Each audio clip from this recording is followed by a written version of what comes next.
Alright, what is happening YouTube? Caliber here, and we are here to do another 7 Deadly Sins video. Is Green Merlin worth your coin? What do I think of Green Merlin? What I'm using Green Merlin for? All those type of questions, all about Green Merlin here, guys. So yeah, let's hop in here. Also, don't forget to follow me on Twitch TV on the banner above here, guys. You can catch me streaming every Tuesday through Friday, 6 a.m. Central Standard Time to a 12 p.m. CST. The boar, Sin of Gluttony, Great Mage Merlin. Let's talk about her, what I'm using her for. We're going to cover a few things first before we hop into that. Right here, guys, fills the ally's ultimate engage move by 1 orb at the start of battle is actually really huge. I use her on my PvP team as a sub-unit, man. The fact I do that for is very, very simple. All right, so my PvP team consists of Bon here, Green Elizabeth, and Hauser, and I have Merlin as a sub. As you can see, I just started the battle with 1 orb apiece. One of the plays I've been doing is doing something like this, boom, going like this, just because of her passive, guys. Going like this and doing some heavy damage right from the get-go and triggering an ultimate. Hauser's ready to blow, man. He's ready to go ult mode, man. That's one thing I really like about Merlin right now that makes her super fun.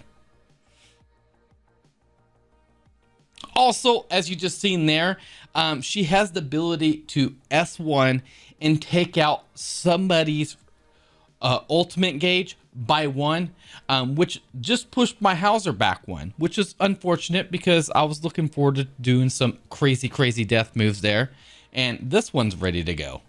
All right, so as I was saying, with her S1 ability here, guys, she has the ability to inflict damage equal to 120% attack to one enemy, depleting 1 ultimate gauge move orb, which could be super game breaking. Can definitely change the tide of a PvP battle for sure. And then you up it a little bit more. She does 300% extra damage. The damage on this first one is very doesn't feel very good. The second one, though, is totally worth burning that on, especially the Grey Demon. If you're using her on Grey Demon, it definitely does a lot more damage than the S1 version of that. Then you have the ultimate one here, guys. Inflicts damage up to 450% of attack on one enemy and depletes 3 ultimate gauge orbs. Honestly, banking these up to silver and gold is the best way to go if you're going to do any damage with this. Like I said, the beginning skill is just not there. But the fact you can do ultimate gauge move orbs in PvP, regardless, I would burn whatever one you can. The perfect cube here, guys, is the perfect cube, man. It is a pretty cool ability. It's basically an AoE bubble on the whole entire team. It scales off of her attack for 2 turns, throws up a barrier by 375% at gold, at silver 225%, and at level 1 150%. It is not too bad, guys. It definitely does some protection. This is definitely a good ability to use during Grey Demon. If you're having trouble with survivability, throw her in there, get a little extra DPS from her with a little extra survivability, throwing up perfect cubes. All right, here we're going to be showing off a little bit of what she can do.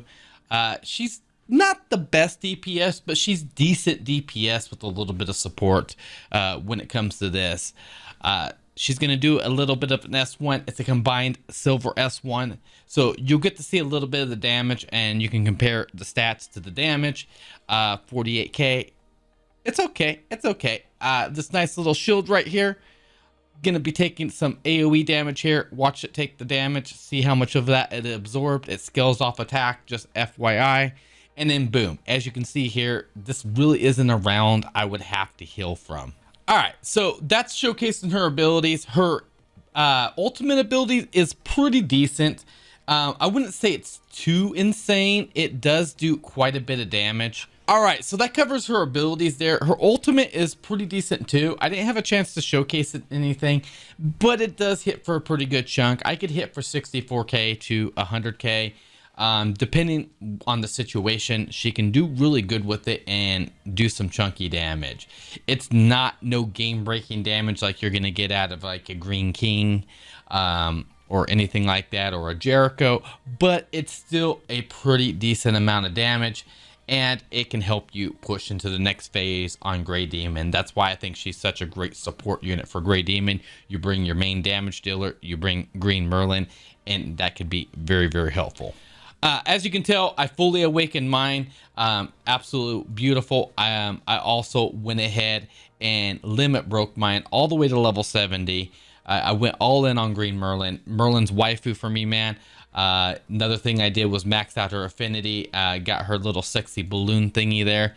And as far as equipment goes, this is what I'm running for equipment on her. I'm running defense and attack here. I'm going for a attack substats right there. I'm going for hit defense substats here and hit point substats here. For the bracer, I haven't re-rolled anything on this, so I'm just sticking with whatever rolls I pick up. I've ended up picking up crit damage 13%, piercing, attack. Same thing with the necklace, same thing with the belt. Whatever I just roll on them. I don't have the currency to re-roll, so I'm just sticking with what I have. But this is what I got rocking on her right now. She's doing about 9,000 attack. She is definitely pretty solid. Hit points 66k, defense 5,600, attack 9,000. Absolutely, she's beautiful. She does a lot of work, and she does a lot of decent support damage. I'm also invested in her in other ways too. I've had both Red Merlin and Green Merlin, so I've got their cosmetic items from both of them. I have also picked up weapons throughout here for I could have weapons to help out my attack a little bit more, and a little bit of cosmetic stuff going on here. So I have put a little bit of currency in her, spent a little bit of diamonds to get some cosmetic items on Merlin to help her out. To improve her stats a little bit more. All right, so we got a Grey Demon run here. I got this sped up like 3 times or something like that, just for it's super quick. But I kind of wanted to give you guys an idea what it was like running with double Merlin and a Green Elizabeth. The fact that you could probably just run one Merlin, double Green Elizabeth, or something along the lines. There's very many varieties of team comps you could do on this, but I kind of really wanted to showcase Merlin here and her ability just to do stuff and help protect your team from this demon. It's pretty impressive, the mitigation she's able to pull off. But as you guys are seeing in here, she's doing 14k damage here, 14k damage there, and that's with her her skill 1 at 1 star. It's not very impressive, but it's a little bit of damage and it helps out. If you can ever get that to rank up to skill 2, it does a whole lot more damage, to rank 2. But yeah, she's pretty sexy in this, guys. She's pretty sexy on this. You see a couple ults fire off in here, like a 77k. I think there's 110k in one and another like 84k or something like that. Just depending like what's happening right here. We can see here's where the Merlin ults happen right here. You got an attack buff. This one hits right there for 110k. You know, he does 65k. This Merlin comes in here, boom, 87k. The difference between those Merlins is pretty interesting because Gunsoul's Merlin is 8k attack, mine's 9k attack. But Gunsoul also chose to do attack food and also is running Cane for that 15% extra damage, which helped out a ton. So is Merlin the waifu for you? I don't know. Possibly.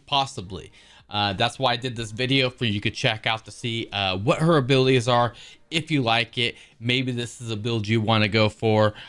Maybe this swayed your decision one way or another. Either or. Hopefully this gave you some clarification on her. She's definitely a decent unit. She's not terrible. She has a great shield. I absolutely love this character. She does so good. This limit break, this passive right here, man. Filling the allies' ultimate gauge moves by 1 orb at the start of battle. Honestly, if I didn't have this, I wouldn't have pushed PvP as hard as I did. I absolutely went ham on some PvP on this game, man. Using her as a support unit, having those orbs filled up, busting out with limit bursts, turn 2 on people. I have climbed from all the way from gold or something like that, challenger, all the way up to masters with her because of this, her and my team setup, and I'm absolutely overjoyed about this, man. So yeah, if you guys like this video, hit that like button, hit that subscribe button, and yeah, thank you guys so much for watching. Hopefully you guys enjoyed this video, and you guys have yourselves a great day. Leave a comment below.